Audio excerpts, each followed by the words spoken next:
Welcome back नाज़रीन। Bulletin की बाकायदा शुरुआत कंदासीं।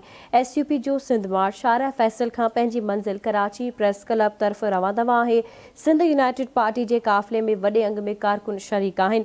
मार्च में शरीक SUP अॻवान एजाज़ सामटियो सां आवाज़ न्यूज़ के रिपोर्टर आमिर सुप्रे ख़ुसूसी ॻाल्हि ॿोल कई आहे। अचो तव्हांखे ॾेखारियूं।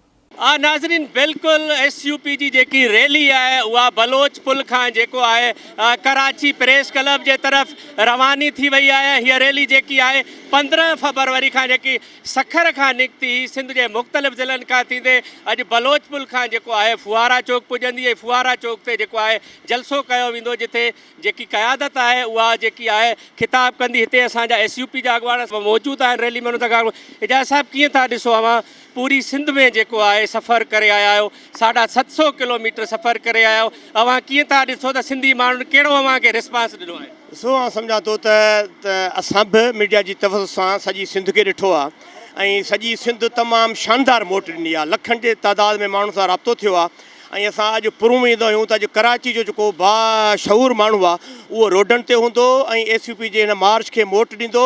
जॾहिं माण्हू चवनि था त बाबा ही वसीलनि जी फुरलुट थिए थी, असांजी अस्पताल जूं सहूलतूं कोन्हनि के तरक़ियाती कमनि जा पैसा हज़म थियनि था, असांजे दवाउनि जा पैसा हज़म थियनि था ऐं लॉन्ग मार्च करण जो हिकिड़ो ई मक़सदु हो त असां पंहिंजे माण्हू खां पंहिंजे क़ौम खे हिन ख़ौफ़ मां कढूं। यकीननि पाण खे ख़ुशी आहे त पाण हिन में कामयाबु थिया आहियूं। सिंधी माण्हू ख़ौफ़ मां निकितो आहे। अॼु लखनि जे तइदाद में गॾु थी इहो सिंध हुकूमत खे मैसेज ॾींदासूं ऐं वफ़ाक़ी सरकार ते बि असां वाज़े करण था चाहियूं त वसीलनि जी फुरलुट तव्हां कयो, सिंध जी भींग तव्हां कयो, मुल्क जी भींग तव्हां कयो ऐं जॾहिं कर्ज़ लाइण जी ॻाल्हि अचे त तव्हां सिंध जा ॿेट खपाईंदो, सिंध जूं ज़मीनूं खपाईंदो ऐं कर्ज़ सिंध लाहींदी। हाणे सिंध यूनाइटेड पार्टी ईअं कॾहिं कोन थियणु ॾींदी। अॼु आख़िरी असांजो एहतिजाज कोन्हे को, पर जदोजहद खे अञा वधीक ताक़तवर सगारो कंदासीं। जी बिल्कुल ही जेकी रैली है SUP जी बलोच पुल खां जेको है फुआरा चौक तरफ़ रवानी है।